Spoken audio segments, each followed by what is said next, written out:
সুপ্রিয় দর্শক, আসসালামু আলাইকুম। সবাইকে স্বাগত জানাচ্ছি আজকের গুরুত্বপূর্ণ সংবাদে। প্রথমেই জানিয়ে দিচ্ছি সংবাদ শিরোনাম, পরে বিস্তারিত। মার্কিন তৎপরতায় কড়া নজর ইরানের, যে কোনো পরিস্থিতির জন্য প্রস্তুত তেহরান। এদিকে মুসলিম বিশ্বকে বিভক্ত করতে নতুন জোট আনার ষড়যন্ত্র নেতানিয়াহুর। এরপর থাকছে যুক্তরাষ্ট্রের যে কোনো হামলার ভয়ঙ্কর জবাব দেওয়া হবে ইরান। শুনছিলেন সংবাদ শিরোনাম, এখন বিস্তারিত। তার আগে হৃদয় ছুঁয়ে যাওয়া একটি অনুরোধ।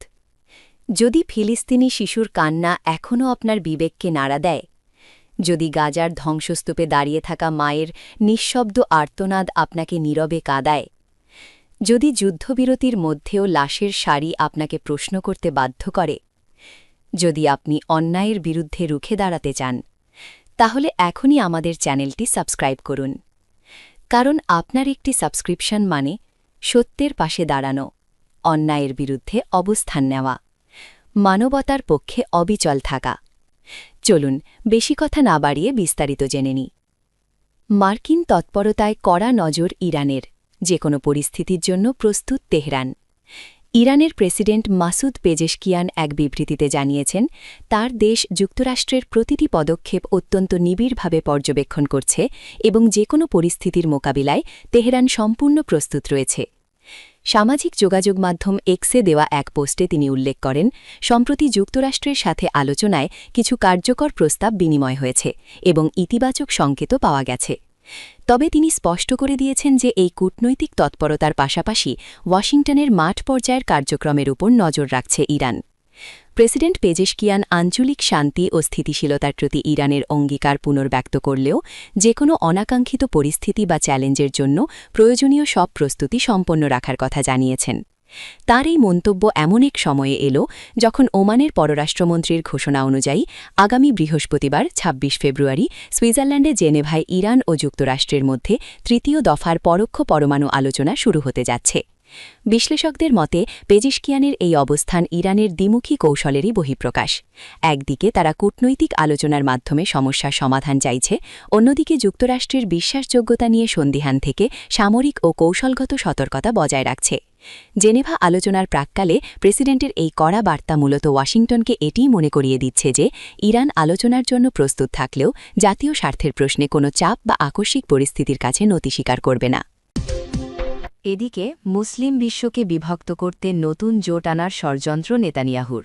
ইসরায়েলের প্রধানমন্ত্রী বেনিয়ামিন নেতানিয়াহু মধ্যপ্রাচ্যে নিজের প্রভাব টিকিয়ে রাখতে এবং ক্রমবর্ধমান আন্তর্জাতিক বিচ্ছিন্নতা কাটাতে হেক্সাগন বা ষড়ভুজ আকৃতির এক নতুন আঞ্চলিক জোটের পরিকল্পনা পেশ করেছেন। গত রবিবার এক সংবাদ সম্মেলনে তিনি এই উচ্চাভিলাষী পরিকল্পনার কথা জানান, যেখানে মধ্যপ্রাচ্যকে উগ্র সুন্নি ও শিয়া অক্ষের বিপরীতে বিভক্ত করার একটি রূপরেখা তুলে ধরা হয়েছে। নেতানিয়াহুর মতে এই জোটের মূল লক্ষ্য হবে ইসরায়েল, ভারত, গ্রিস এবং সাইপ্রাসের মতো দেশগুলোকে সঙ্গে নিয়ে একটি অভিন্ন প্রতিরক্ষা ও কৌশলগত বলয় তৈরি করা। তিনি দাবি করেছেন, এই ব্যবস্থার মাধ্যমে ওই অঞ্চলের তথাকথিত চরমপন্থী শক্তিগুলোকে মোকাবেলা করা সম্ভব হবে, যারা ইসরায়েল ও পশ্চিমা স্বার্থের পরিপন্থী। তবে এই ঘোষণা আসার পর থেকেই আন্তর্জাতিক বিশ্লেষক ও কূটনীতিকদের মধ্যে ব্যাপক সংশয় দেখা দিয়েছে, কারণ এখন পর্যন্ত কোনো দেশই এই জোটে যোগ দেওয়ার আনুষ্ঠানিক ঘোষণা দেয়নি। বিশেষ করে গ্রিস এবং সাইপ্রাসের মতো দেশগুলো আন্তর্জাতিক অপরাধ আদালতের সদস্য হওয়ায় তাদের অবস্থান নিয়ে বড় প্রশ্ন উঠেছে। উল্লেখ্য, গাজায় যুদ্ধাপরাধের অভিযোগে নেতানিয়াহুর বিরুদ্ধে আইসিসি ইতিপূর্বেই গ্রেফতারি পরোয়ানা জারি করেছে, যা এই দেশগুলোর জন্য আইনি জটিলতা তৈরি করতে পারে। কিংস কলেজ লন্ডনের নিরাপত্তা বিশ্লেষক আন্ড্রিয়াস ক্রিগ এই পরিকল্পনাকে একটি ব্র্যান্ডিং এক্সারসাইজ হিসাবে অভিহিত করেছেন। তিনি মনে করেন, এটি কোনো প্রকৃত সামরিক জোট নয়, বরং বিদ্যমান কিছু বিচ্ছিন্ন দ্বিপাক্ষিক সম্পর্ককে বড় করে দেখানোর একটি রাজনৈতিক কৌশল মাত্র। নেতানিয়াহু বর্তমানে ইরান সমর্থিত প্রতিরোধ অক্ষ বা শিয়া জোটের বিরুদ্ধে তার কথিত সামরিক সাফল্যকে পুঁজি করে এই নতুন জোটের প্রচারণা চালাচ্ছেন। তেহরানের মদতপুষ্ট হিজবুল্লাহ, হুথি এবং ইরাকি সশস্ত্র গোষ্ঠীগুলোর প্রভাব কমানোর দাবি করে তিনি এখন সুন্নি প্রধান দেশগুলোর মধ্যেও ফাটল ধরানোর চেষ্টা করছেন। ইসরায়েলি প্রধানমন্ত্রীর দাবি অনুযায়ী একটি উগ্র সুন্নি অক্ষ তৈরি হচ্ছে, যদিও বাস্তব চিত্র সম্পূর্ণ ভিন্ন। বিশ্লেষকরা বলছেন মধ্যপ্রাচ্যের সুন্নি প্রধান দেশগুলো কোনো আদর্শিক কারণে নয়, বরং ইসরায়েলের আঞ্চলিক আগ্রাসন এবং গাজায় চলমান গণহত্যার প্রতিবাদে কূটনীতিকভাবে ঐক্যবদ্ধ হচ্ছে। তুরস্ক, সৌদি আরব এবং মিশরের মতো দেশগুলো নিজেদের মধ্যে বিরোধ মিটিয়ে এখন ইসরায়েলের বিরুদ্ধে অভিন্ন অবস্থান নেওয়ার চেষ্টা করছে। ভারতের সঙ্গে ইসরায়েলের সম্পর্ক সাম্প্রতিক বছরগুলোতে গভীর হলেও নয়াদিল্লি এই জোটে সরাসরি নাম লেখাবে কিনা তা নিয়ে যথেষ্ট সন্দেহ রয়েছে। ভারতের প্রধানমন্ত্রী নরেন্দ্র মোদী ইসরায়েল সফরের প্রস্তুতি নিচ্ছেন এবং প্রযুক্তি ও প্রতিরক্ষা খাতে সহযোগিতার কথা বলছেন। তবে ভারত ঐতিহাসিকভাবেই কোনো নির্দিষ্ট সামরিক ব্লকের অন্তর্ভুক্ত হওয়া এড়িয়ে চলে। ভারতের বিশাল অর্থনৈতিক স্বার্থ মধ্যপ্রাচ্যের আরব দেশগুলো এবং ইরানের সঙ্গে জড়িত। তাই নেতানিয়াহুর এই অক্ষ বনাম অক্ষ লড়াইয়ে ভারত নিজেকে জড়িয়ে ফেলবে না বলে মনে করা হচ্ছে। বিশ্লেষকদের মতে ভারত প্রথাগতভাবে বাস্তববাদী পররাষ্ট্রনীতি অনুসরণ করে এবং তারা কোনোভাবে ইরানের সঙ্গে তাদের দীর্ঘদিনের সভ্যতাগত সম্পর্ক নষ্ট করতে চাইবে না। অন্যদিকে পূর্ব ভূমধ্যসাগরীয় অঞ্চলে গ্রিস এবং সাইপ্রাসের সঙ্গে ইসরায়েলের জ্বালানি ও নিরাপত্তা বিষয়ক কিছু চুক্তি থাকলেও তা পূর্ণাঙ্গ কোনো জোটের রূপ পায়নি। যদিও গ্রিস ইসরায়েল থেকে বিপুল পরিমাণ প্রতিরক্ষা সরঞ্জাম কিনছে, তবুও তারা তুরস্কের সঙ্গে তাদের দীর্ঘদিনের উত্তেজনা প্রশমনে নতুন করে কূটনীতিক সংলাপ শুরু করেছে। রাজনৈতিক বিশ্লেষক অরি গোল্ডবার্গের মতে ইসরায়েলের বর্তমান আন্তর্জাতিক ভাবমূর্তি এতটাই ক্ষুণ্ণ হয়েছে যে কোনো রাষ্ট্রই এখন তাদের সঙ্গে দীর্ঘমেয়াদী রাজনৈতিক জোটে জড়াতে আগ্রহী নয়। তার মতে ইসরায়েল বর্তমানে একটি অস্থিতিশীলতার প্রতীক হয়ে দাঁড়িয়েছে এবং দেশটির অর্থনীতি ও সামাজিক কাঠামো যুদ্ধের চাপে বিপর্যস্ত হয়ে পড়েছে। নেতানিয়াহুর সরভূত জোটের ধারণাটি আসলে এমন এক সময়ে এলো যখন তিনি নিজ দেশে এবং বিদেশে প্রচণ্ড চাপের মুখে রয়েছেন। ইসরায়েলের অভ্যন্তরে বিচার বিভাগীয় সংস্কার নিয়ে গণবিক্ষোভ এবং কট্টরপন্থী ইহুদিদের সেনাবাহিনীতে নিয়োগ সংক্রান্ত বিবাদ তাকে রাজনৈতিকভাবে কোণঠাসা করে ফেলেছে। এছাড়া তার বিরুদ্ধে চলমান দুর্নীতির মামলাগুলো তাকে জেলের দোরগোড়ায় নিয়ে দাঁড় করিয়েছে।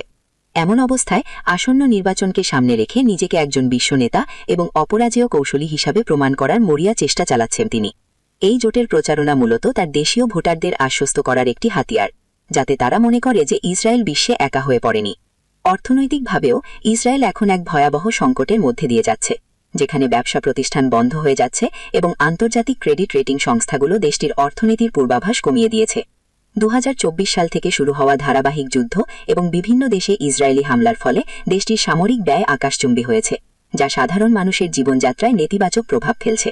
এই পরিস্থিতিতে একটি কাল্পনিক জোটের স্বপ্ন দেখিয়ে জনগণের দৃষ্টি ভিন্ন খাতে প্রবাহিত করাই নেতানিয়াহুর মূল উদ্দেশ্য বলে মনে করেন অনেক সমালোচক।